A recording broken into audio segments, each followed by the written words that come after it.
dia. Estamos dando continuidade ao nosso ciclo de debates mentais somáticos. Gostaria de colocar que a escola teve a oportunidade evolutiva de ir ao CAEC, representada por 7 voluntários e professores da EAC. Participamos de mini-tertúlias, maxi-tertúlias, pesquisas no holociclo na holoteca, reunião com a Unicim, comemoração dos 20 anos de CP2 do IPC, visita ao campus da Acinvex, onde está sendo construída a Alameda Técnica de Viver, facilitadora da reflexão magna da CEREX e da PROEX. A escola agradece a oportunidade. Na ocasião, recebemos no tertuliário o memorando, um trabalho muito bem feito, que nós temos aqui, inclusive, também, com as especialidades magnas para nós percebermos e perseguirmos como um mega desafio para todos nós. Temos aqui, no verso, o quadro sinóptico de pesquisa, da pesquisa do professor Valdo Vieira, que nós ainda não tínhamos aqui, abordando a transafetivologia enquanto temperamentologia, autodesassédio e o trabalho sério da equipe nesse sentido, a reurbanologia, a ressexologia, a interassistenciologia e a cosmovisiologia diretamente relacionadas com a reurbanologia, serenão enquanto autoimperturbabilidade e enfoque, o modelo evolutivo da própria ciência da conscienciologia, a megacomunex, com a holopensenologia calcada na importância prioritária do autodiscernimento, a autodiscernimentologia, e consciex livre enquanto modelo geral da evoluciologia, calcada na inteligência evolutiva a ser aplicada e perseguida aí por todos nós. Gostaria de falar um pouco do nosso colega hoje, que vai abordar a consciência eminência parda, que fez um esforço intraconsciencial de autopesquisa bastante sério, inclusive com retrocognições relacionadas ao tema. Passo a vocês a conscienciometrologia do trabalho, com 16 pensenes, 34 traços-fardos que foram avaliados, analisados, pesquisados, 32 traços faltantes ou trafais, que podem, às vezes, impedir o emprego pleno dos traços fortes, 12 síndromes, casuística enriquecida por casos pessoais históricos, 14 traços fortes a serem já aplicados na superação deste enfoque, 16 testes do conscienciograma, 36 verbetes da enciclopédia da conscienciologia, 21 verbetes do dicionário de argumentos da conscienciologia, esses já como elementos terapêuticos, 12 aulas, testes ou técnicas de autopesquisologia, 9 princípios cosmoéticos, 8 condutas quanto à autovigilância e 11 especialidades da conscienciologia favorecedoras da argumentologia profilática para que não retornemos aos retroerros. Então, deixamos aqui o colega com vocês para as perguntas e para o enriquecimento aí do nosso debate. Bem, muito bom dia a todos. Esse verbete eminência parda, esse assunto vem sendo trabalhado desde praticamente mês de abril desse ano, da nossa chegada na IAC. Foi uma sugestão da professora Sônia, que no começo eu fiquei pensando sobre o envolvimento, né, que eu tinha com essa questão política, com essa questão diplomática ao longo das eras, ao longo de vidas. Então, a partir daí eu comecei a pesquisar esse tema mais diretamente, e todos os dados, todos os itens que vocês vão encontrar nesse verbete, eles foram se encaixando, foram se enquadrando, foram se aparecendo e convergindo. Então eu vou ler aqui a questão da definologia.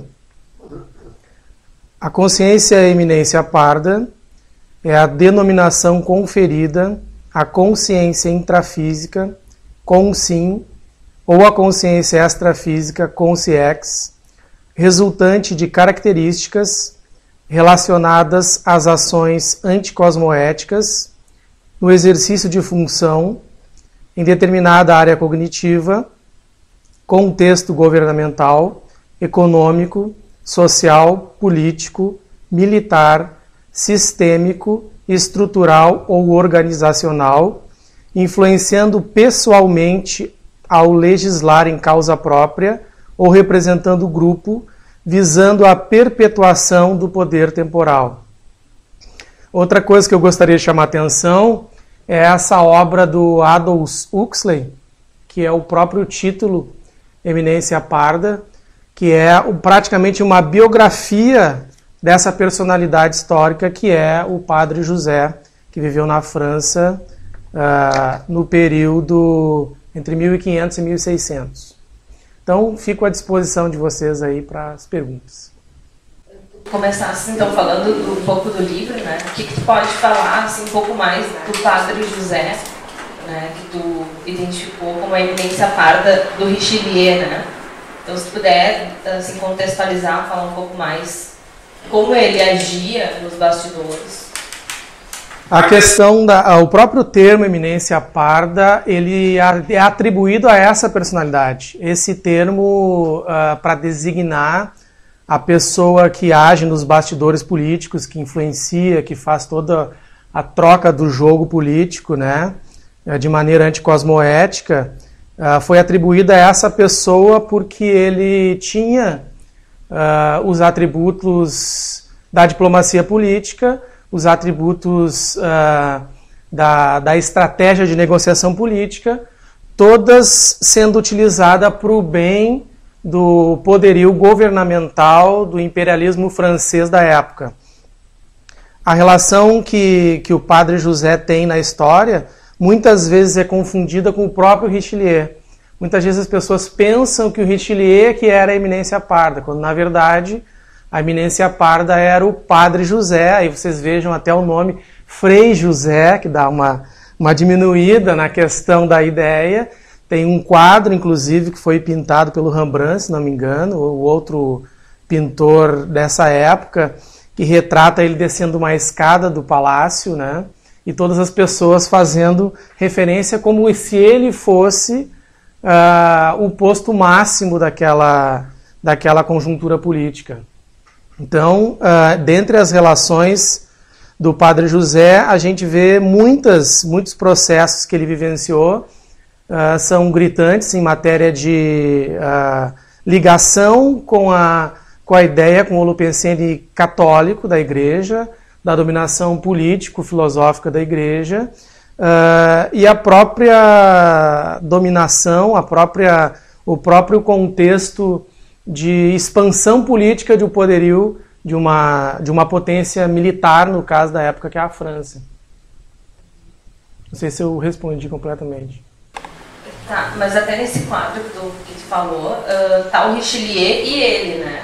E aí as pessoas se curvam para ele.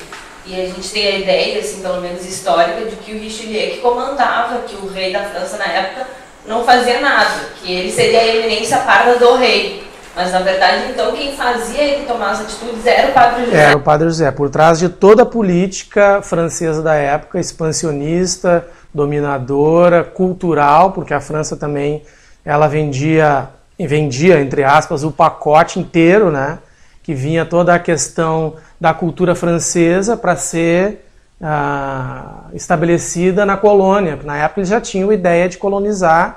A pretensão deles, tanto que Napoleão os franceses acabaram ao longo da história repetindo pelo menos esse Holopensene, de que a França era o país que estava acima dos outros, não é? Tanto que a história dessa consciência, a gente vai ver as ideias de ressoma dessa consciência ao longo dos séculos, ele vai estar sempre envolvido em conflitos na mesma região. Muitas vezes trocando de posição, né, mas envolvido entre conflitos principalmente entre a França e a Alemanha, entre a França e a Germânia, entre o Oriente e o Ocidente.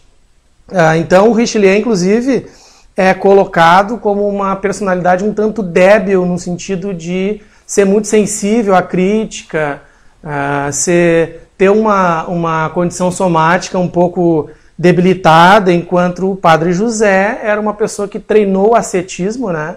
O ascetismo é aquela condição do monge que resiste a qualquer situação física, emocional, pressão externa, opinião alheia, etc. E ele vai tocando em frente e vai abrindo caminho, mesmo que nesse caso anticosmoeticamente. Outra coisa importante de considerar, no sentido de inter-relação grupo-kármica, no caso interprisão, é a participação dele na Guerra dos 30 Anos. A Guerra dos 30 Anos, ela é um dos muito pouca gente lembra dessa guerra, mas na Europa ela é bem... chama a atenção, os europeus todos, alemães, italianos, franceses e ingleses, todos lembram dessa guerra como um dos conflitos mais importantes que ocorreram na Europa. Porque realmente foi uma guerra que dizimou milhões de pessoas, né? De uma situação assim, inclusive o que aconteceu na Segunda Guerra Mundial, quando Hitler entrou na Rússia, daquela condição em que o inverno acabou fazendo com que as tropas nazistas recuassem, tudo aconteceu ao mesmo modo na Guerra dos 30 Anos. Parece que foi uma repetição histórica, né, dessa ideia. Então, essa é a questão aí. Ao pesquisador, eu gostaria que tu escrevesse, tá, a estrangeirismologia, os itens da estrangeirismologia que eu achei bem interessantes. Sim. O primeiro termo ali, éminence grise, é a própria tradução do termo em francês, né? Então, outra coisa que tem que esclarecer, que a ideia do éminence grise significa o grise é acinzentado, é cinza, é para dar a ideia da alma cinza, né? Então, isso foi uma coisa que ele teve que carregar, porque ele ficou sabendo, as pessoas penduravam cartazes pela cidade, por Paris, a eminência parda, né? Então, isso, o traje, o hábito de franciscano é aquele hábito marrom que a gente conhece, mas isso atingia ele diretamente, porque chamar de cinza significa chamar de alguém que não está muito limpo energeticamente, espiritualmente, né? Essa ideia. O segundo termo, o behind the scenes operator, é aquele que opera por trás das cenas, né? Fica por trás dos bastidores. O hidden hand é a mão escondida, a mão invisível, não é? O kingmaker é o fazedor de reis, aquele que faz os monarcas, que coloca o monarca no poder. Ao friend at court, o amigo da corte. Na página 1 também, em energossomatologia, cadê? Na segunda linha, energossoma, cartão de visitas do Paraclã. Então, essa condição de eminência parda, ela converge para a ideia de que não só as consciex que tinham a condição de mando e de poder, de autoridade, fiquem presas nessa ideia, e isso vai gerar um paraclã, um paragrupo. E esse paragrupo, ele acredita ainda nessas ideias, nessa condição de que tudo aquilo que eles estão fazendo é pelo bem da nação e pelo bem daquilo que é mais sagrado, né? Então, o energossoma, cartão de visitas do Paraclã, significa que a consciência que está ligada com essas consciex, na energosfera dela pulsa essas energias, principalmente no momento em que há mais desequilíbrio bioenergético. Essa é a ideia. Edson, na página 1, na sinonimologia, ali no 4, líder oculto da camarilha. Tu pode esclarecer? Sim. A camarilha é o bando, né? Aquela, vamos dizer assim, aquele grupo com a intenção desviada. Então, o líder oculto da camarilha, ele circula nos meios mais, vamos dizer assim, nos meios diplomáticos e políticos, lidando com todas as outras consciências que têm boas intenções, mas no fundo ele está pensando naquela corja, naquele grupo. A camarilha é esse grupo, esse bando de consciências que estão desviadas da condição consciencial. Ali na página 2, em mental somatologia, primeiro item, a preferência pelo caviar evolutivo. Essa aí foi uma sugestão da professora Sônia, né, que vem bem a calhar aí, inclusive com a situação do caviar ser uma coisa bem, remetendo bem à questão daquela região da Europa, né? Então a preferência do caviar evolutivo é a consciência se interessar só por aquilo que na cabeça dela, na ideia dela, é o que é mais importante para a evolução, né? Nisso também inclui a ideia de pular etapas, queimar fases, deixar para trás aquilo que é considerado o mais simplório do cotidiano, né? Então, isso se reflete muito, no caso, até da meu próprio autoexemplo, da minha própria cobayagem, na questão da alimentação, né? Desde criança eu sou uma pessoa que eu escolho aquilo que eu vou comer. Se eu tiver uma batata inglesa e sal para fazer, eu vou fazer aquela batata inglesa e sal de uma forma que ela não vai aparecer batata inglesa com sal, entendeu? Então essa é a questão do caviar evolutivo. Isso se expande para uma série de outros fatores da vida. Um refinamento natural, né? E com relação ao teu processo, assim, dentro da Conscienciologia, aconteceu alguma... teu processo, assim, energético, psicossomático, aconteceu esse refinamento em alguma situação, assim, de pular etapas? Ah, sim. Tanto que eu coloco aqui na casuísticologia a minha própria opinião, eu me colocando como cobaia, de que eu não via esses traços, né, que vamos dizer assim, são grosseiros da manifestação, passando por cima. Não, isso aí comigo não, eu não preciso me colocar na situação, esse trafar eu não tenho, não é? Então, na realidade, isso quando tu precisa olhar para aquela situação e reciclar ela, porque ela vai dar trabalho, não que tu seja preguiçoso, mas vai dar trabalho para mexer com aquilo que tu não quer mexer, na realidade. Essa é a questão. Edson, na mental somatologia, na quinta linha ali, de baixo para cima, tá? A megalomania financeira. A megalomania financeira, ela se dá em cima dessa ideia de que o fato de estar na posição de eminência parda significa que você tem que oferecer para os seus pares aquilo que tem de melhor, né?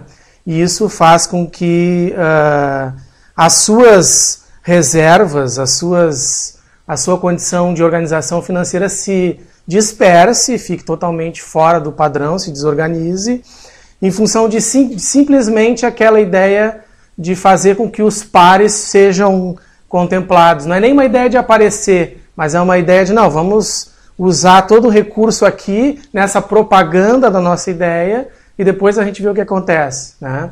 Então isso aconteceu na minha vida intrafísica em muitos momentos em que eu adquiri coisas, eletrodomésticos, situações na vida cotidiana, e que depois eu tive muito problema para lidar com isso, né?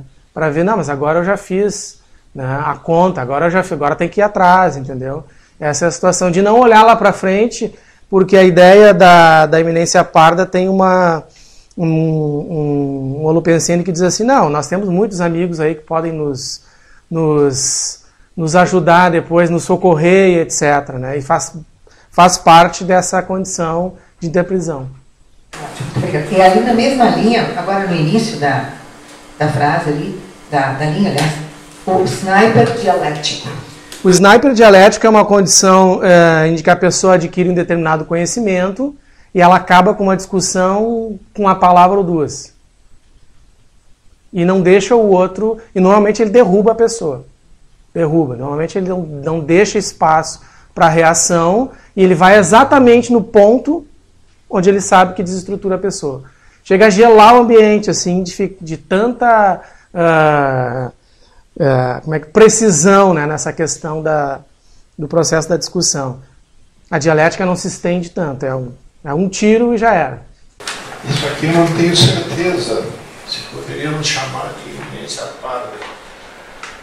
Mas eu lembro no governo do Getúlio Vargas, existiu o Gregório. Sim. Que eu acho que encaixa. É o caso.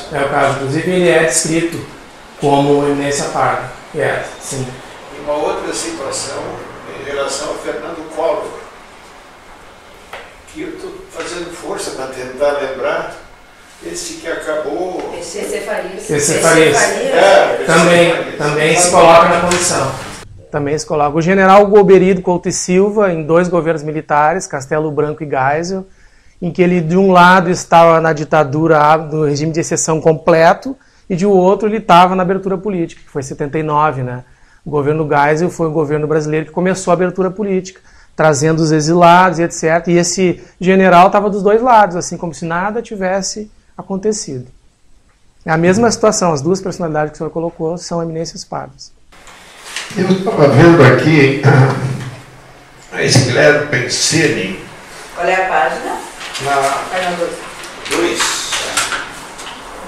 É só, não sei se caberia esse termo aqui, uma unidade de medida da caduquice. Podia ser da esclero. Da esclerose. A ideia é ser mais ou menos um sinônimo, né? A caduquice a gente coloca em função da dificuldade da pessoa aplicar mental somaticamente o seu desenvolvimento. Mas poderia ser unidade de medida da esclerose, até dá para a gente alterar isso. É verdade. Até no verbete aí tem um caso de Alzheimer.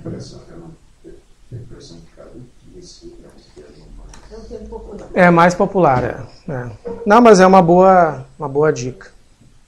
Ainda na página 2, em mental somatologia, na linha 2, de baixo para cima, a valorização da inveja. Como é que se encaixa essa valorização da inveja na eminência parda?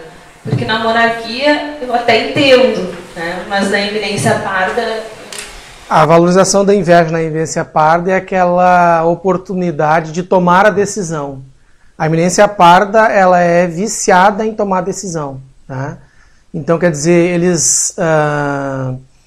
eles têm essa operacionalidade de se colocar exatamente naquele momento onde tem que ter decidido alguma coisa. Então, uns invejam os outros, porque não é nem o nome que vai aparecer lá na ata, no livro, na lei, mas é a pessoa dizer, não, essa decisão foi eu que tomei naquela reunião. Isso aconteceu porque eu decidi. Então, assim, no caso de uma outra pessoa, digamos que vai ter uma reunião e a outra pessoa já se posicionou naquele sentido. Daí a pessoa reverte e diz, não, fui eu que tomei essa decisão. Ela pode roubar a ideia do outro e botar o nome dela, digamos assim, a assinatura pensênica dela na ideia do outro. Dentro dessa caracterologia da eminência parda, sim. Eles fazem esse tipo de ação, é bem conhecida, né? Inclusive tem aquela ideia ali na mental somatologia, na terceira linha, primeira frase, absinismo. O absinismo é quando há essa incongruência política, em que a eminência parda se aproxima de um governo que está caindo, critica esse governo, detona o governo, para levantar o candidato que vem em seguida, ou o próximo que vai ocupar ali a condição de mando. E também na mesma linha da valorização da inveja, a solércia. A solércia é o ardil, a esperteza, né? Essa condição de ficar o tempo inteiro ali à disposição de alguma manobra. Eu não entendi a autodesvalorização na mental somatologia, ali na penúltima linha. Essa autodesvalorização eu coloquei aqui porque esse contexto, essa posição de eminência parda, é um total desperdício de mental soma, é um total desperdício de capacidade intelectiva, de conhecimento, tudo voltado para a questão de um poder temporal, né? Então isso desqualifica a valorização da consciência. Não sei se eu fui claro. Isso no sentido de fazer mais o aspecto nosográfico da coisa, que na verdade eles são inteligentes, né? Sim. É o desperdício da sua capacidade mental. De ir mais pro lado, né, homeostático. mais homeostático e tal, Exatamente. nesse sentido, tá. Isso. Essa pergunta do Ricardo também pode entrar, eu vi que tu colocaste aqui, a bipolaridade, colocou em algum lugar, né? E depois eu acabei tirando essa questão. Tá, bom. Mas nessa questão da autodesvalorização, tu não acha que tem uma... me parece que é uma balança, né? Horas supervalorização, a pessoa se supervaloriza, e horas ela se autodesvaloriza. Tem isso, esse contexto. Digamos que seria uma dicotomia. Uma ambivalência, né? O bipolar tem muito isso, né? Tem a hora que ele está se achando o máximo e tem horas que ele está em depressão. Então poderia ser essa autodesvalorização também nesse sentido.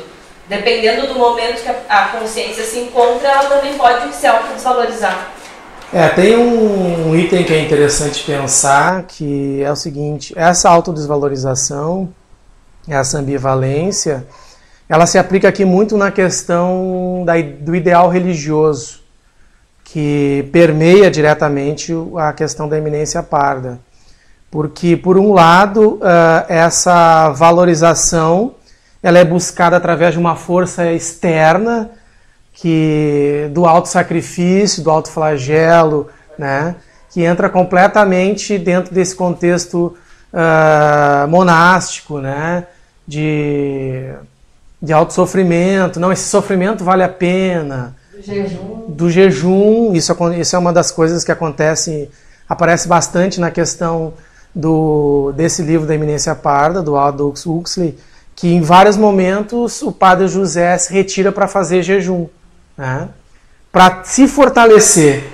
Mas ao mesmo tempo ele também tinha o caviar à disposição se ele quisesse. Ao mesmo tempo tinha o caviar à disposição se quisesse. Mas normalmente ele não, nesses momentos ele saía e ficava comendo pão com água.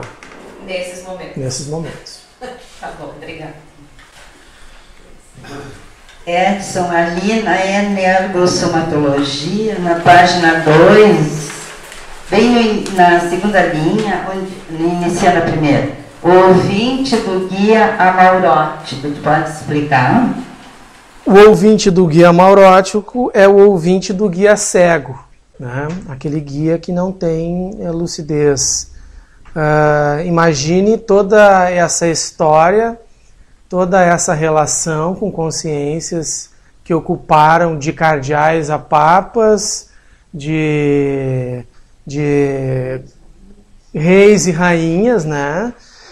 Todos muito opiniáticos, todos com ideias absolutamente na cabeça deles esclarecidas, e a oportunidade que um do grupo, karma, tem de ressomar e os outros todos se apresentarem para dar suas opiniões, para dizer, não, isso aqui funciona dessa forma, né? Então, o filtro, inclusive para mim, me coloco como caso aqui, como cobaia, o filtro, o tempo que eu levei para conseguir identificar de quem eram as ideias que estavam vindo, tem uma situação clássica, assim, que eu estava num campo e começou a vir um livro inteiro, uma consegue digitar um livro inteiro, e eu comecei a ficar encantado com aquilo, que maravilha, que ideia fantástica. Aí daqui a pouco comecei a pensar, não, mas a intenção disso não é tão boa, né? Porque a Consciex passava todas aquelas ideias, parágrafo por parágrafo, e no fundo eu sentia um regozijo dela em estar se repetindo, se vangloriando por ter escrito aquele tipo de livro, e que olhando para o contexto, para a ideia central do livro, é totalmente nosográfico. Aí eu puxei o freio de mão e digo, não, para aí, isso aqui não está muito de acordo, né? Então é uma situação de hoje estar um pouco mais vacinado, bem mais vacinado, para conseguir segurar uma ideia, passar no filtro, entender isso como sinalética, usar outras parapercepções que não só a clareaudiência, porque a clareaudiência, no meu caso, é uma parapercepção que eu tenho desde criança, tanto para ouvir um lado quanto para ouvir o outro. Obrigada. Edson, mais uma. Ali na página 2, psicossomatologia, a vendetta. A vendetta quer dizer a vingança. né? A vingança é aquela, para a eminência parda, é aquela que demora mais. A melhor vingança é aquela que o tempo passa, né? Que o tempo que as pessoas esquecem e que anos depois ela mesma, a eminência parda, vê acontecer. Mesmo estando distante, recebendo pelo pombo correio, aquela coisa toda. Obrigada. Exatamente. Pelas beiradas. Vou lá para baixo aí, na mental de somatologia, existe pensamento no rabo preso. Sim. O pensamento... Aqui também Não entendeu, agora eu acho que vamos esclarecer. O pensamento no rabo preso é o seguinte: a consciência e a eminência parda, no momento que ela está no poder, ela tem a ideia daquilo que é correto. Ela tem a ideia daquilo que é correto.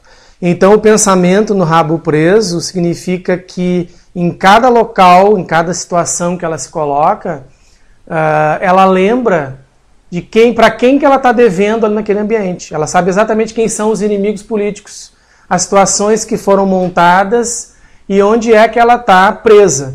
Então, o pensamento no rabo preso é não só a ideia de perceber, porque no mundo político existe isso direto. Não é só perceber quem são aqueles que são a antítese das tuas ideias, mas perceber exatamente como é que tu tem que te colocar, como é que tu tem que falar para não despertar aquelas ideias de contraposição, de antítese. Então, o pensamento no rabo preso é saber colocar ponto a ponto aquilo que precisa ser colocado sem trazer à memória dos pares as coisas que já aconteceram. poderia ter outro termo em vez do rabo, esse aí. Nesse caso, eu acho que a expressão coloquial ela auxilia, porque ela diz bem que é, talvez se possa pôr entre aspas. Ah, pois é, isso, pode ser. Em mental somatologia, na segunda linha ali, o construto lobista. O construto lobista é o seguinte, o construto é uma ideia, né? É um pensamento, é alguma coisa que foi desenvolvido que possibilita acesso a outras ideias e alguma coisa que já tem uma certa alimentação mental somática.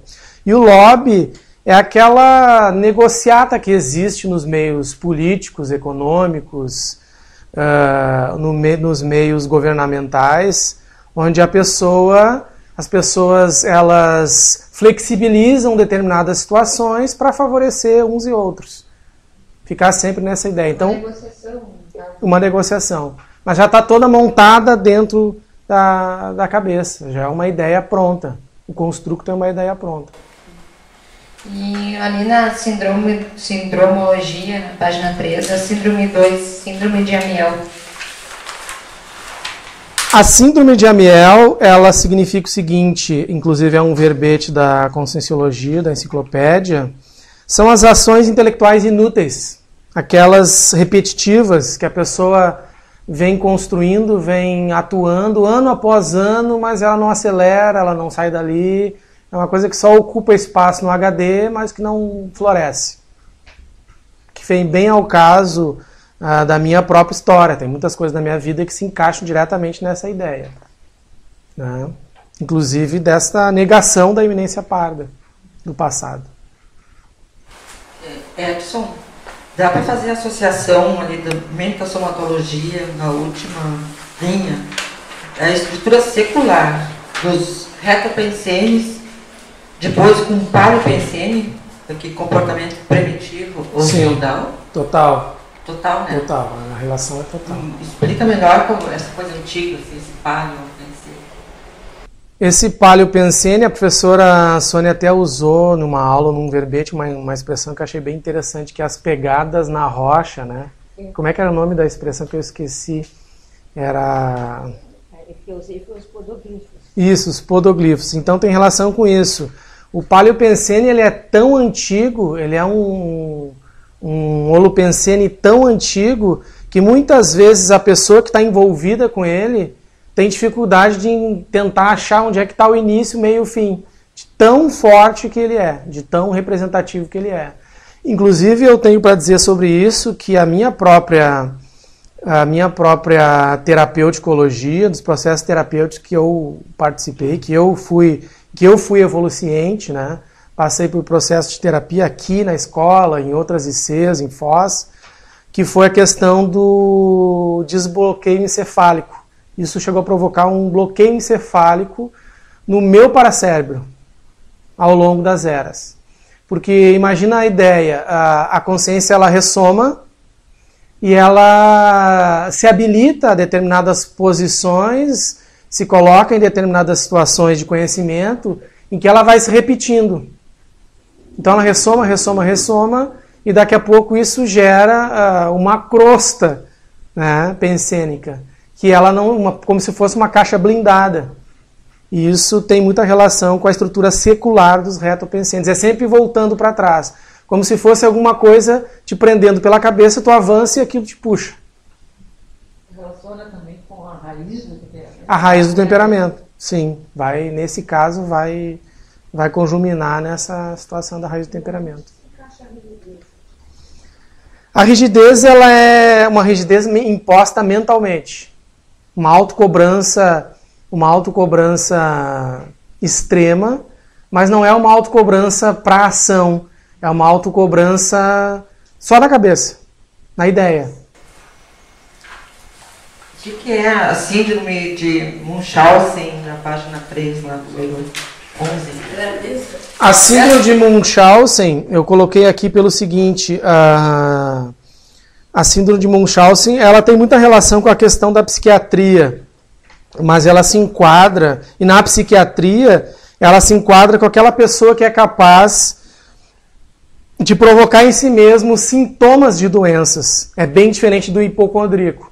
O hipocondríaco, ele pensa que está doente. Ele vai até determinado nível. A pessoa que sofre da síndrome de Munchausen, ela chega a produzir os sintomas da doença, chega a ser encaminhada para os atendimentos de saúde, passa por bateria de exames e não tem nada. É tudo provocado pela própria mente dela. E quando entra na ideia aqui da consciencial, entra muito nessa ideia da fantasia, né? Da imaginação. Então a pessoa se colocar numa determinada situação e ela estar inserida em um determinado contexto e na cabeça dela ela está em outro contexto. Por isso que eu coloquei aqui. Não sei se ficou claro. Sim. Na casuística, tu te encaixa no primeiro? Ou te encaixa nos vários? Eu não entendi. A casuística... Como é que funciona? A casuística, eu estou no terceiro caso, como consciente. E os outros? Como conscientes?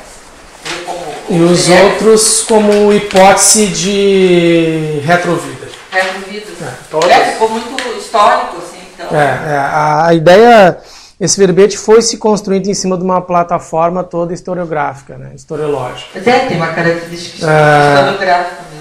A partir dali da historiografia, da historiologia, os três fatos, as três casuísticas ali se referem à hipótese de ressomas minhas, da minha própria história. Esses na França? Exatamente. Na Alemanha? É?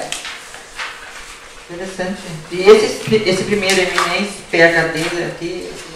Essa é uma pessoa que eu conheço aí, uma pessoa que faz parte da minha profissão aí, do meu trabalho. E ela veio para ser atendida por mim exatamente no momento em que eu estava no auge dessa pesquisa da eminência parda. Quando ela começou a falar assim, eu levei um banho de energia, né? Porque é bem interessante o caso. E aí tu encaixa várias outras personalidades aqui contemporâneas? Na historiologia eu estou encaixando várias personalidades justamente para dar continuidade nesse estudo, onde muitas dessas consciências aí apareceram na TENEPS, ou consciências ligadas a essas consciências. Elas se identificam dessa maneira? Elas se identificam, né? Fazer essa relação como... Elas se identificam. E aí a ideia que foi sugerida pelo amparador, inclusive um amparador que deu start nessa pesquisa, um amparador chamado Anacoreta, que tem relação direta com essa história também. Esse amparador sugeriu que eu ficasse atento para todas essas personalidades satélites dessas outras personalidades centrais que eu estou descrevendo aí. Porque elas vão trazer, ao longo do tempo, eu vou identificar alguma dessas pessoas. Intrafisicamente. Tu colocasse aqui, no caso 3, aqui, relacionou até Blavatsky, que versão? Sim. Essa é a história do general Helmut Moltke, que foi chefe do Estado-Maior alemão do Primeiro Reich, ou seja, da Primeira Guerra Mundial, em que ele esteve em contato direto com a teosofia e com a antroposofia.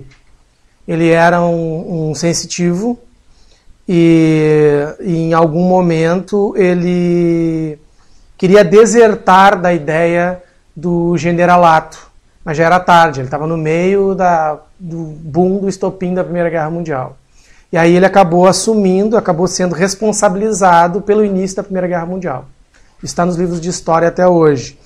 Teve uma ocasião que o Rudolf Steiner, que é um estudioso que criou uma ciência chamada antroposofia, que foi aluno e contemporâneo da Blavatsky, da Annie Besant, do Leadbeater, que foi todo aquele grupo que trouxe ideias da conscienciologia, né, que se transformou em teosofia, mas do estudo da consciência, na transição do século XVIII para o século XIX. Então ele esteve muito envolvido com essas consciências. E logo em seguida, dias antes de tomar a decisão de invadir onde é a Sérvia, onde é a Croácia hoje, ele entrou em transe. Ele entrou em transe e se viu numa vida em que ele era o Papa Nicolau I. Relaciona as personalidades eclesiásticas. Por que é centrífugo autoagressivo?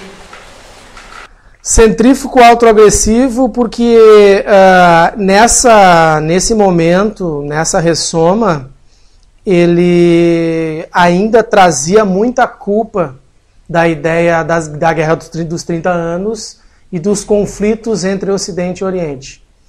Então isso fez com que, inclusive, ele não tivesse forças para conseguir sustentar, porque a ideia dele entrar para as Forças Armadas foi uma imposição da mãe, porque ele tinha um tio com o mesmo nome dele, que tinha sido herói da Guerra Prussiana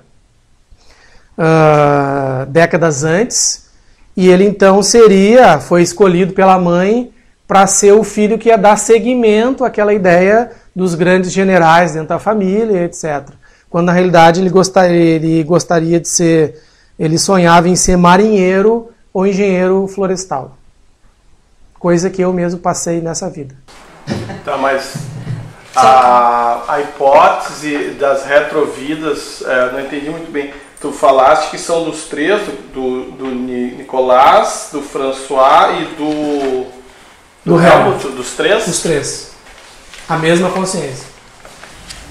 Qual é a técnica que tu usava? Identificava a personalidade e aí tu entrava na história lá? Isso ainda nós estamos estudando a questão das técnicas, porque isso foi absolutamente patrocinado pelo amparador. Principalmente esse amparador, o Anacoreta. Ele facilitou completamente essa abordagem e nós estamos agora procurando aí trabalhar para achar uma melhor adequação. Tem uma técnica que ele colocou que é interessantíssima, que eu ainda não tinha ouvido falar, que é a técnica do paralelismo, que é a pessoa tentar se colocar na mesma ressonância do amparador, principalmente amparador de função, porque nesses momentos as relações que vêm, elas sempre são resgates, reacertos, reconfigurações grupo-kármicas. Então se colocar na mesma vibração do amparador para que possa haver a interfusão energética, sem interferência, ansiosismo da consciência que está ali, tanto que eu acho que por isso que eles usaram a TENEPS, porque a TENEPS tem esse cunho mais interassistencial, mais de assistência, de interassistência, para promover uma série de ideias, uma série de de acessos a esse passado. Teve momentos em que vinham frases inteiras, ideias inteiras, e eu não tinha lido nada a respeito, livro nenhum de história. Eu ia lá para pesquisar nos livros e estava lá exatamente a mesma frase, a mesma época e o mesmo contexto. Mas como é que faz para resolver essa questão do rastro? No momento que falaste que o... Como é que é o nome dele? O Helmut, ele foi, vamos supor, o responsável pela Primeira Guerra Mundial, foi isso mesmo? Ele foi nominado responsável. E como é que faz para resolver esse rastro? Isso extrafisicamente já, de alguma forma, já está resolvido. O que faltou resolver, o que tem sendo resolvido, é o que fica no paracérebro. Como é que foi resolvido extrafisicamente? Não entendi. Extrafisicamente porque ele acabou sendo amparador na Segunda Guerra. Ah, tá. Ele já veio como amparador na Segunda Guerra. Porque ele, inclusive, em 1915, 16, ainda quando o Hitler era um desconhecido porque o Hitler ele ascendeu em menos de 2 anos ao poder, assim, estratosfericamente. O Hitler não era conhecido dentro ainda, era um mero capitão lá, coronel, e ele já chegava nas mesas mediúnicas dizendo que o Hitler ia liderar o Terceiro Reich. Ia ser um desastre para a humanidade. Entendi. Ele tentava orientar. Ele atuou como consciex nesse período. Entendi. Eu queria discorrer um pouquinho mais sobre essa síndrome de Munchausen. Munchausen.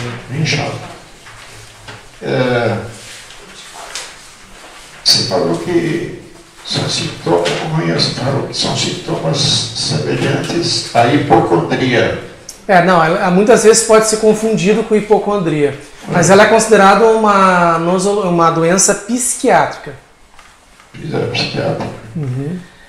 Mas qual é a relação que tem essa síndrome com a eminência parda? Porque a tendência da eminência parda em agredir o próprio corpo em função de uma ideia é muito comum. Eles desenvolvem problemas somáticos sérios a partir as etiologias, causas das doenças, elas começam de um momento em que a pessoa não tinha nenhum tipo de processo genético, de manifestação anterior, e tem um período de crise profundo, principalmente relacionado com as causas das crises políticas, em que eles desenvolvem uma série de sinais e sintomas de doenças, várias elas, cardiopatias, diabetes mellitus, doenças reumatológicas, e ao exame e ao processo de anamnese clínica não se identifica absolutamente nada. É que isso entra aí uma gravidez psicológica, que a pessoa tem todos os sintomas de uma gravidez e não está? Pode entrar, no caso pode entrar, mas pode aparecer uma série de fatores aí que vão funcionar como se fosse uma autoagressão. A depressão também, com certeza. Tem inclusive um filme, As Aventuras do Barão de Munchausen, que é bem interessante porque ele envolve uma série de processos da mitologia grega, mitologia germânica, que é baseado nesse Barão de Munchausen, que é um personagem que ele cria tudo na cabeça dele, cria mundos, aventuras. Então ele chega num determinado local e começa a contar uma aventura. E as pessoas estão ouvindo, e a aventura daqui a pouco já está em Júpiter. Ele já está lá em Júpiter com uma nave, e as pessoas estão junto, e ele acredita naquilo, aquilo para ele é uma realidade. Ele acaba produzindo aquilo na cabeça dele. A eminência é algo que o indivíduo desenvolve por vontade própria. Nesse caso, são muitas vidas envolvidas com essa mesma ideia, com essa mesma filosofia. Mas ela é consciente disso. Ela é consciente. Tanto que a maioria desses casos que eu estou colocando aqui, dessa casuística, os 2 anteriores dessomaram com a ideia de que eles estavam iam ter que prestar conta pelo aquilo que eles fizeram. Eles tinham consciência disso. Então, só para concluir, foi por isso a minha dificuldade em entender isso, porque isso que falasse semelhantemente, aí concordaria o indivíduo, por vontade própria, não desenvolveria isso. Isso. Fica na superfície, mais na superfície. E o Munchausen desenvolve.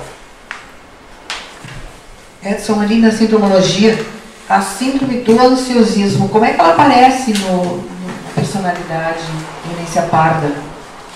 A síndrome do ansiosismo, ela aparece com a dificuldade de lidar com aquilo que é traforo, inclusive. De atropelar situações e na ideia de tentar executar, né? O fazer para a Eminência Parda é uma coisa que está muito próximo da realidade, mas o fazer em cima daquela ideia, cristalizada. Então o ansiosismo é esse atropelo que é muito mais mental somático que qualquer outra coisa.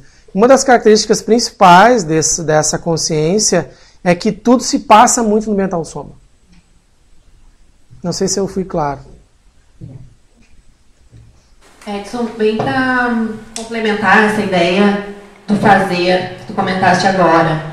Pelo que eu sinto aqui desse tipo de personalidade, não tem muito espaço para indecisão. É uma personalidade que tem já traçado o objetivo e praticamente até já tem tudo na mão, assim, já tem tudo no cérebro.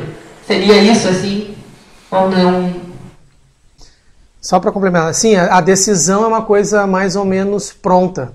Não que ela seja o melhor caminho naquele momento. Muitas vezes ela acontece em cima desse atropelo, né? Mas o importante é tomar a decisão. Depois o que vem depois, entendeu? Tem muito disso. Tem muito disso. E o arrependimento segundos depois. Entendeu? É mais a perda de tempo evolutivo. A consciência decide e faz. Mas às vezes não faz o que deveria fazer. Falta um pouco de discernimento, porque a produtividade a consciência tem. Né? A consciência tem essa produtividade, então não é de ficar, como você está aí pesquisando, né, a parte de ficar indeciso, é isso, é aquilo outro. Não é bem assim. É mais na pressa do fazer, sem um grau de reflexão maior, pode estar desperdiçando energia, que o Edson até já falou um pouco sobre isso. Sônia, então, toma a decisão por impulso, seria por aí? Tem um pouco de impulsividade. Tem muita impulsividade.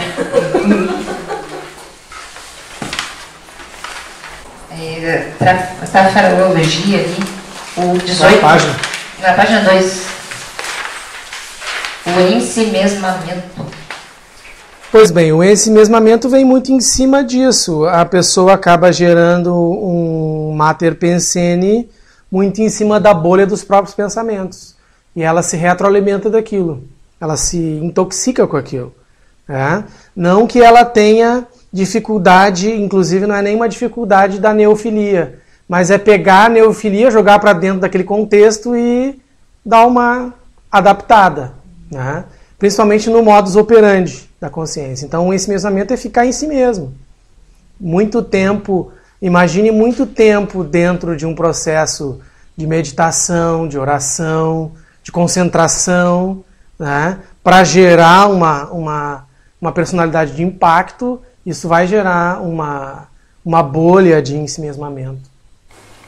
E no caso ali da impaciência, seria a ver com a ansiedade, né? Com certeza. A impaciência tem relação direta com isso. E como é que fica a questão da ideia fixa, né? Tu disse que não teria um problema com a neofilia. Mas tem um contexto de ter uma ideia fixa e impor essa ideia que está como, por exemplo, na questão, a minha ideia é essa, mas alguém ou eu reconheço que ela está errada, mas eu utilizo de uma manobra para não parecer errada aquela minha ideia que eu tinha. Como é que fica esse contexto? Eu vou te dizer que a ideia fixa aí, ela não chega a ser uma coisa tão problemática e que aparece diretamente na questão dessa consciência. porque uma das coisas principais dessa consciência é estar inserido dentro de um contexto, se alimentando do poder decisório das situações. E disso é uma adaptação a outras ideias. A ideia fixa, às vezes, até faz falta, se ela for ideia fixa positiva, né? Para, inclusive, ter continuidade, porque continuidade nesse perfil é uma coisa muito extemporânea, é uma coisa muito volátil, né? Então a ideia fixa aí, ela não ocupa tanto espaço. Agora, tem uma coisa que era muito difícil de entender até eu começar essa pesquisa, que era saber a origem disso. Quando isso começou e por quê? Porque eu tentava entrar de todos os lados e todos os meios e não conseguia abrir a caixa preta, entendeu? E eu sabia que na caixa preta tinha muitas informações, mas eu não conseguia abrir. No momento em que eu flexibilizei, em que houve o aporte dos amparadores para poder me colocar numa outra posição, e eles diziam assim, olha, observa essa situação e vê que todo mundo tem passado nosográfico. Todo mundo tem passado, tem trafar, né? E veja bem, isso aconteceu e agora, daqui para frente, nós vamos retomar o crescimento e vamos daí para frente. O que importa agora é retomar o rumo e tocar em frente. Outra pergunta é em questão assim que tu falou do clã, né, do paraclã.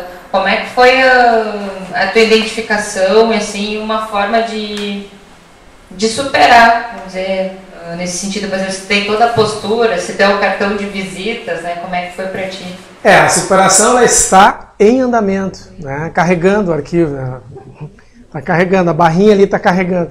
Então, né, mas foi ouvir um pouco mais a crítica, a heterocrítica, isso foi uma coisa fundamental. Ouvir um pouco mais, bem mais a heterocrítica, olhar para isso sem se ofender, sem o atributo psicossomático, porque a ideia ela é construída de uma certa forma que às vezes a professora Sônia dizia para mim, tá entrando e tá, né, lá vem, né? E eu, de uma certa forma, eu não percebia isso. Aí eu comecei a perceber, comecei a tentar perceber, não, eu tenho que me dar conta dessa ideia. Então, estamos em andamento, né? Aquela placa ali, está passando, tem um lugarzinho na calçada e a placa, estamos em obra para melhor servir. Né? A estilística de cada um, nesse contexto, nos auxilia muito, porque ela fala tudo. Então, nós observamos a nossa, qual é a minha estilística. Observamos a do colega para também aprendermos, porque é uma oportunidade de aprendizagem nos dois sentidos. Às vezes a gente pode perceber em outro e não perceber a própria. Mas uns 10% acho que é... Olha, já ter conseguido absorver isso aí. Na página 8, só ali na página 8, na autopesquisologia, número 10, a técnica dos paraconstructos. Número 10, a técnica dos paraconstructos. Essa técnica eu retirei do livro ali da IAC, da professora Sônia, esse livro que apresenta a escola, esse branquinho, e eu vou me arvorar a dizer o que eu acho da técnica. Então, a questão do paraconstructo é justamente fazer um novo esqueleto mental somático, criar uma ideia que possa estar assentada em referenciais mental somáticos cosmoéticos. O constructo é essa condição, essa ideia, né, que está grafada lá no mental soma, no paracérebro. Então, o paraconstructo é a formação de novas sinapses homeostáticas para uma nova condição consciencial. Se a senhora quer dar uma... Obrigada. Voltando à página 5, nas casuísticas, ali no caso 2 do Frei José, que coloca como eleicologia que conviveu com ele, né, que teve alguma relação com ele na época, o Filipe III de Espanha. Esse Filipe III era o marido da Isabel de Castelo? O Felipe III de Espanha. Acho que era Fernando, o marido dela, né? Esse Felipe III aqui, ele é colocado como uma personalidade um pouco assim escondida, né? Tanto que ele era chamado de O Pio, né? O Pio é aquele que não aparece muito, né? Não pia, né? Com uma personalidade mais débil, tanto que exatamente nesse período da história a França sobrepunha a Inglaterra e a Espanha, né? Logo depois houve o revide, principalmente da Inglaterra em relação à França, mas até esse período que caracteriza aí entre 1400 e 1700, a França era soberana, né? E esse Filipe III eu não tenho certeza assim, de dizer se ele tem relação com a Isabel de Castela, mas pela época... Eu acho que é um pouco posterior. Talvez não, né? Talvez seja esse período 1500 e pouco. E ainda nessa questão da elencologia, né, que traz em todas as casuísticas nomes, tu falou que na TENEPS algumas consciências, né, apareceram e se apresentaram como um desses nomes? As consciências se apresentaram principalmente ligadas a esses nomes, o paraclã dessas consciências.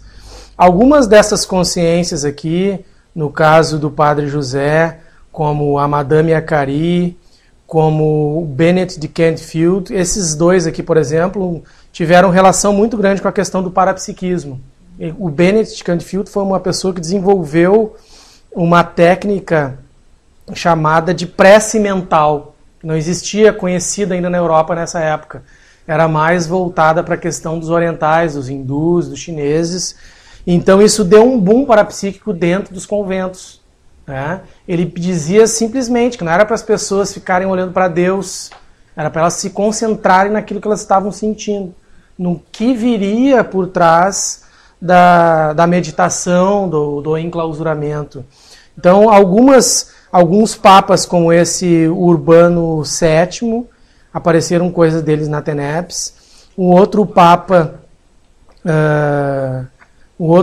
que aparece aqui, o Bento III também, no caso do Nicola, apareceu na TENEPS, situações relativas, e uma série de cardeais que eu não sei o nome, né? E no intrafísico, tu identificou alguém já ou com esse nome ou tinha ligação com essas personalidades? No intrafísico, o Desconfade, eu tenho relações do grupo Karma que eu desconfio que sejam pessoas que hoje estão dentro do meu grupo Karma. Eu estou estudando ainda essa relação, não é? Mas estou estudando, principalmente no caso do Helmut, o terceiro, é o último.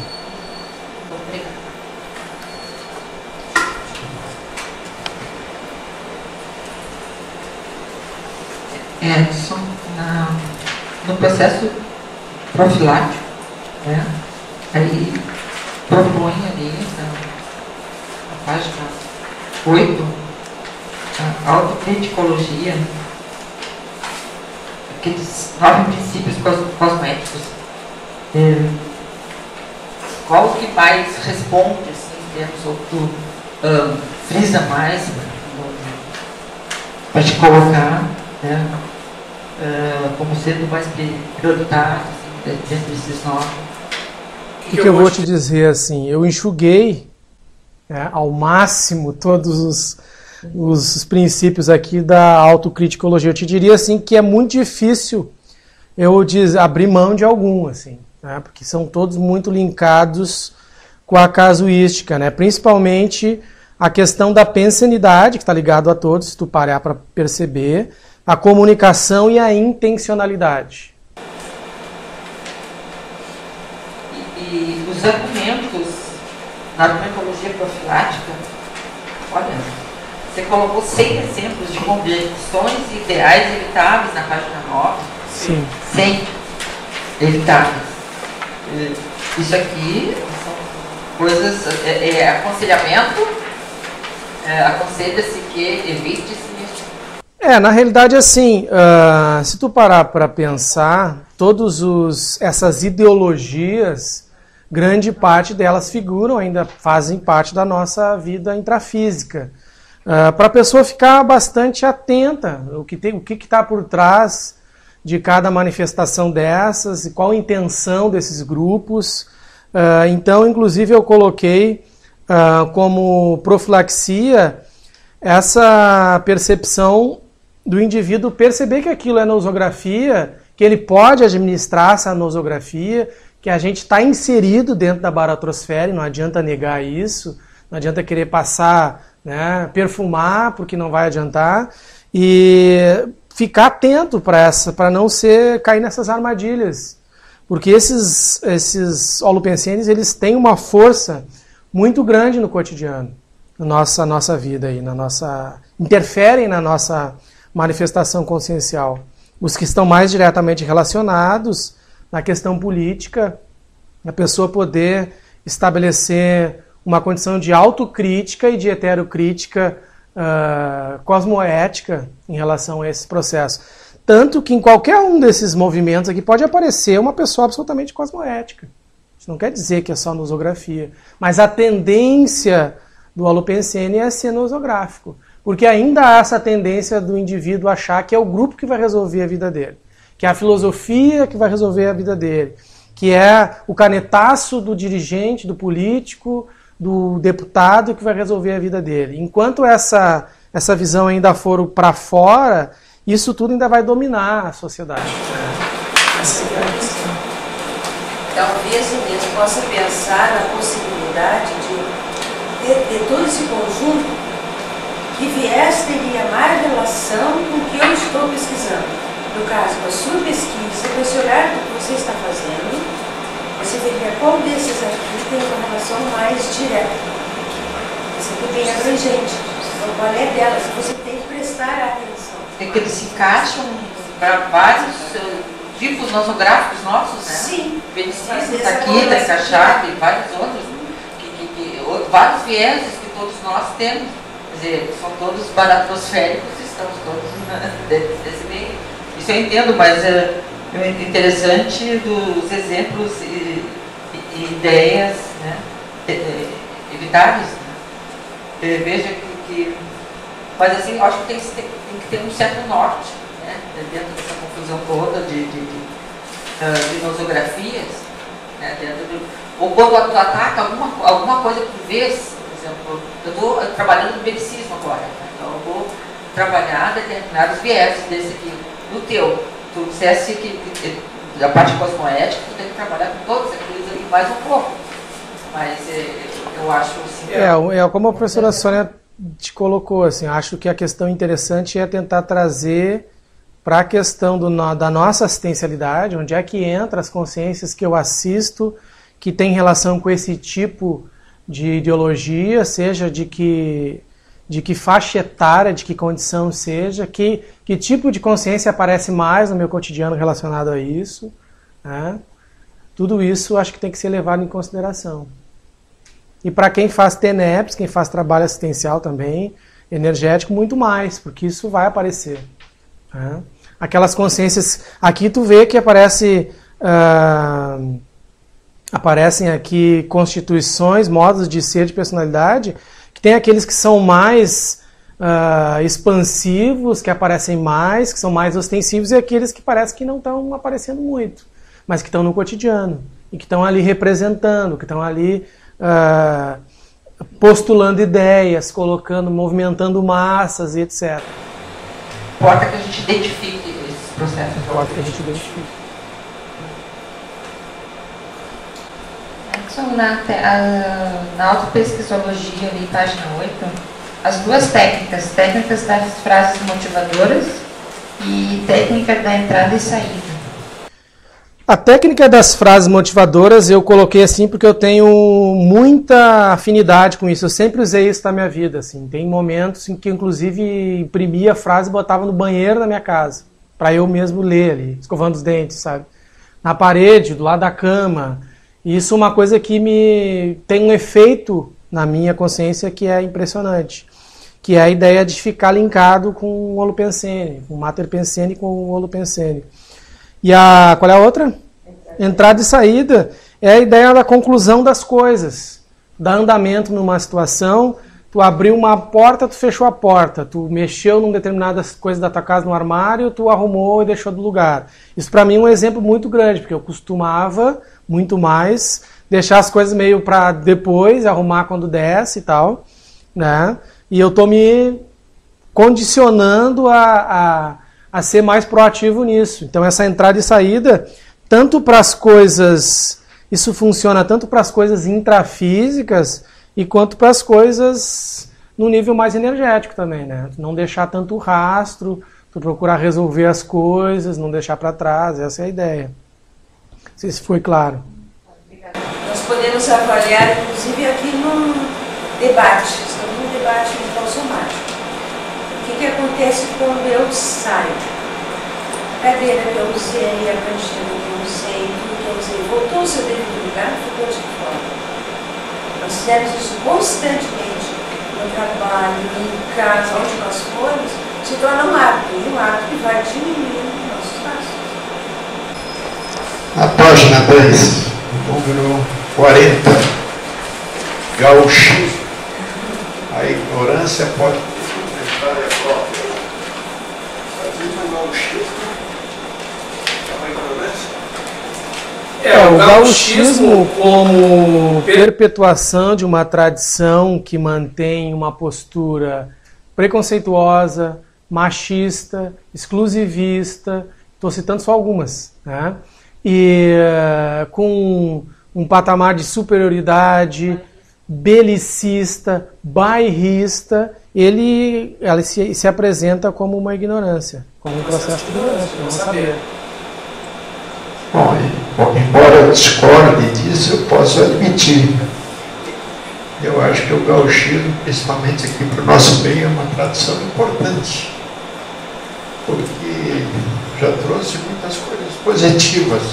Tem coisas positivas, com certeza. Tem. Como eu disse, todos esses itens aqui podem aparecer ideias e manifestações de consciências positivamente.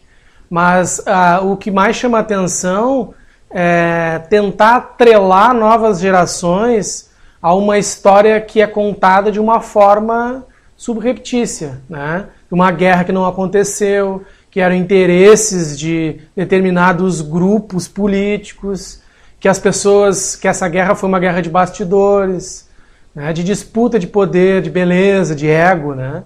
Essa é a ideia. Como em muitas outras histórias, não só na nossa própria. Pois é, eu acho que existem muitas outras histórias semelhantes. Mas gerontocracismo, o mais velho, também prevarica. O gerontocracismo foi um regime político que foi usado no período de Roma, principalmente antes do Império Bizantino, ou seja, praticamente depois que Roma tinha caído, já era uma civilização em derrocata, que eles defendiam a ideia de que os mais velhos têm que governar de qualquer jeito, né? E aí entra essa ideia na política das velhas raposas políticas, aquele cara que está lá ocupando aquela cadeira. Nós temos um exemplo aqui do Sul, que não precisa nem, inclusive, né? Não precisa nem... que está lá há 30 anos, né? Ocupando aquele posto, mas que prevarica, né? Que usa toda aquela estrutura para burlar alguma coisa em benefício próprio do seu grupo. O outro manda construir uma ferrovia dentro das suas terras, né? Quando a pessoa poderia estar dando um exemplo, melhorando a situação, ou simplesmente passando bastão para outro, né? Chega, não quero mais, mas está lá. Essa é a ideia. Então, na página 9, autovigilanciologia. Aí tu citas 8 condutas, né? Pode falar um pouquinho sobre alguma que tu te chame mais atenção? Ou, claro, na verdade, eu acho que é o conjunto, né, que vai ajudar a transpor o trafar, mas se pudesse citar algumas. Aqui nós temos que chamar a atenção para a questão da modéstia, né? Atenção às oportunidades de exposição pública, nisso que nós já estamos falando aqui, que foi até uma pergunta da Inês, na desconstrução desse ideal paleopensênico, né, trabalhando para construir isso.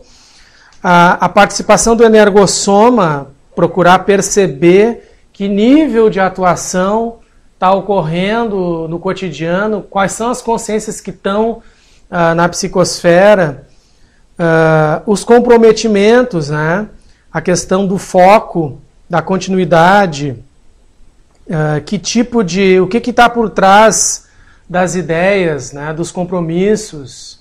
Chama atenção basicamente disso. E aqui tem um item muito interessante que tem vindo cada vez mais, que é a questão da escrita, na GESCOM, entendeu? Que nesse processo é uma dos aceleradores da desconstrução desse ideal, desse retrocesso, desse método retrocessivo mental somático, que traz o passado, né? A escrita, porque isso, de alguma forma, em algum momento dessa escrita, a pangrafia vai começar a acontecer. Dentro desse mesmo, né, autovigilanciologia, o último, circunspecção, daí traz a tríade, evologia, erro, engano, omissão.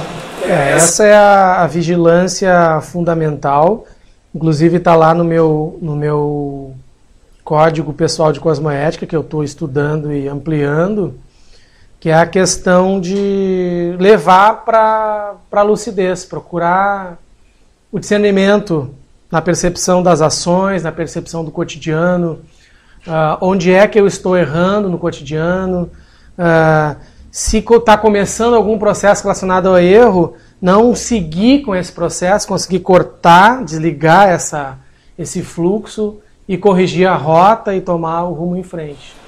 Essa é a ideia. E ali no Culturologia, a descoberta da cultura das amizades raríssimas e o interesse pela cultura da cosmoética. Então, a descoberta, a relação da amizade raríssima é justamente uma das coisas que eu estou pesquisando, que é a questão da meritocracia, que vem ocorrendo comigo ao longo da minha vida, de ter contato com algumas consciências que estão na ponta da evolução, né? Então essas consciências, de alguma forma, em muitos momentos da minha vida, eles atuaram e me recolocaram na rota, na estrada. Me tiraram do acostamento, ou me tiraram do ritmo da errologia e me trouxeram para a rota evolutiva. Então a amizade raríssima entra dentro daquela técnica que eu estava falando, do paralelismo com o amparador. Tu tentar saber que se o amparador está ali, é porque ele faz parte existe uma relação grupocármica entre a consciência e o amparador, né?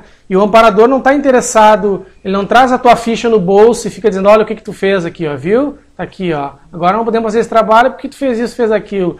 O amparador, quando ele chega, essa amizade raríssima, ele está levando em consideração o mais alto nível de fraternismo que ele é capaz de experimentar e de transmitir para a consciência.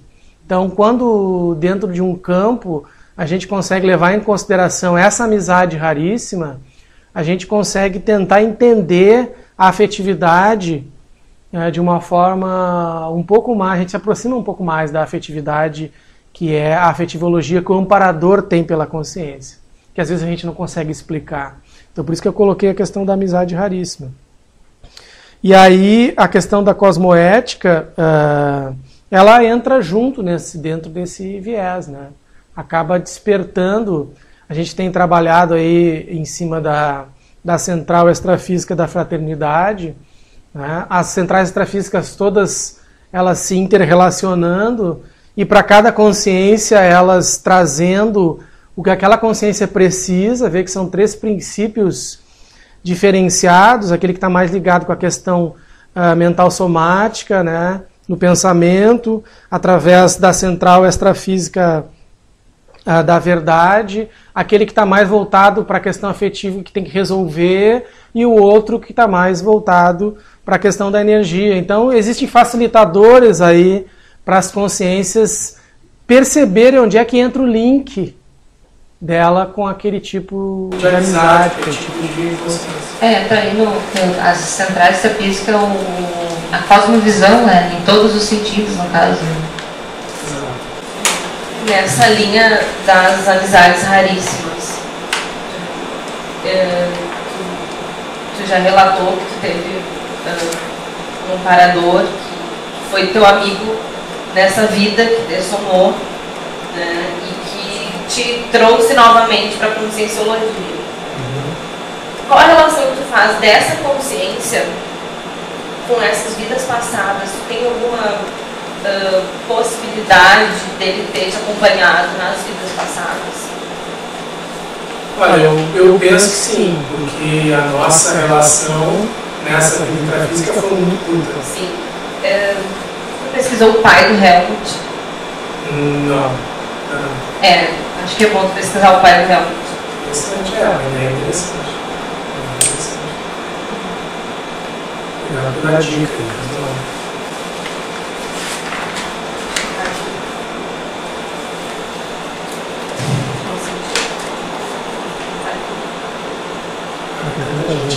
Não, mas ele é fato. Não, mas eu acho que comecei a ouvir um monte de coisa assim. É muito o que aconteceu é muito distante de tudo. Tanto que eu não sabia que a consciência tinha dessomado, eu não lembrava da consciência, e a consciência entrou dentro do meu quarto, eu estava desconhecido, e eu olhei para a porta, para a cabeça, e estava lá a pessoa dizendo assim, olha, deixa mandar, deixa chover, vamos embora, que agora vamos sair daqui, vamos sair dessa situação, e a partir de agora é outra história. Foi impressionante a interferência da consciência, e não só da consciência, da comitiva que estava junto. Né? Tanto que quando eu cheguei em determinados campos em Foz, algumas pessoas que estavam coordenando os trabalhos olhavam e diziam, eu não sei explicar qual é a tua relação com essas consciências, mas que tu tá aí com eles, tu tá. Então eu também estou pesquisando. Ali na página 11, o número 89, tecnocracismo. Em que sentido é o que traz ali desprezo total pelos aspectos humanos? O tecnocracismo figura naquelas consciências voltadas para a técnica em si, para a máquina, para a funcionalidade da máquina, para a questão voltada da... Não interessa... Tem pessoas que se relacionam melhor com máquinas do que com gente, né? E a tecnocracia é um governo que vai... Aquelas ideias super fantásticas de uma humanidade controlada por máquinas, por computadores, por robôs, né? Tem muita coisa que evidentemente vem da tecnologia, da robótica, né? Que estão influenciando a nossa vida intrafísica positivamente, mas também tem muita coisa que está tirando a sensibilidade da humana. A gente estava até hoje vendo um programa de crianças fazendo movimentos circenses, né? Nós estávamos discutindo isso. Tu vê, quantos pais têm ideia de colocar a criança se alongar lá e sentir o próprio corpo e trabalhar o próprio equilíbrio? Crianças de 5, 6, 7, 8 anos. As crianças recebem um computador ali, ficam vigadas naquilo e elas transferem totalmente a existência delas para a máquina. Né? Então o tecnocrata ele é aquele que está preocupado com a tecnologia, com a técnica, e o resto não interessa muito. Edson, na página 11, simulpoliticologia. Qual é a relação que tu fazes, como tu colocaste aqui, com essa decisão do Supremo Tribunal Federal de ter levado determinadas personalidades da política aqui do Brasil para a prisão? Existe uma ali muito parecida com a Eminência Parda. Gostaria que tu falasse um pouquinho a respeito. Como é que eu vejo? Eu vejo que mesmo a nosografia, mesmo a corrupção, o trafar, ele tem um tempo em que ele funciona. Né? A falácia, ela tem vida curta. Então, aquela velha história, chega um momento em que aquela não vai colar mais, aquela situação não vai colar mais. E no caso desses pares todos que estão envolvidos, a gente sabe que muitas das decisões deles se passam na possibilidade de reação da população se determinadas posições não começarem a ser tomadas. Porque o caos social que isso pode gerar, já foi dado a demonstração, né? E eu vejo que essa situação ela vai caminhar junto até o momento em que as pessoas têm um pouco mais de lucidez para colocar representantes lá nas esferas mais altas do poder, né? Tanto no Supremo Federal, na Câmara de Deputados, quanto no Senado, que o Supremo é nomeado, tanto na cadeira presidencial e etc., que as pessoas deixem de serem manipuladas emocionalmente através da propaganda política e tenham a capacidade de articular, de se posicionar criticamente e se sentir corresponsável pelaquela pessoa que eles colocam lá em cima, né? Isso, essa ideia do mensalão, dessas pessoas todas envolvidas, ela é só a ponta do iceberg, é só um partido que está representando uma história inteira, né? Tu vê essas pessoas todas que estavam envolvidas com perseguição política, né? Que estavam exatamente do lado oposto. Eu coloco aqui, inclusive, algumas ideologias de esquerda, por exemplo, que quando toma o poder, se transforma naquele que estava ocupando o poder, né? Exatamente porque a função... eu sempre discutia, na época já que eu estava participando de processo político, eu dizia, porque influenciado das coisas que eu lia, eu pensava o seguinte: não adianta a pessoa ter ideia política se ela não tem ideia do crescimento consciencial dela. Ela não vai se tornar alguém melhor se ela tiver o poder de dar canetaço e decidir a vida de milhares de pessoas, de milhões de pessoas. Isso, inclusive, pode ser muito perigoso para ela. Porque o jogo político ele é uma máquina que não para, é uma máquina de moer, né? É incoerência das fotos que está numa posição, está indo para a cadeia naquela posição de sou vencedor. Claro, mas crasso de incoerência crasso. Eu vi hoje. Ainda na linha dos escândalos, no 99 tu colocas o vaticanismo, né? Um governo anacrônico mantido no palácio de luxo e luxúria. Como é que tu vê também essa, digamos, revolução que o novo Papa, né, está trazendo para o Vaticano, está denunciando os desvios, está trocando o estilo, a estilística da roupa, da cadeira, né, dando uma linha assim mais franciscana para a coisa? O que tu percebe disso? Se é mais uma maquiagem?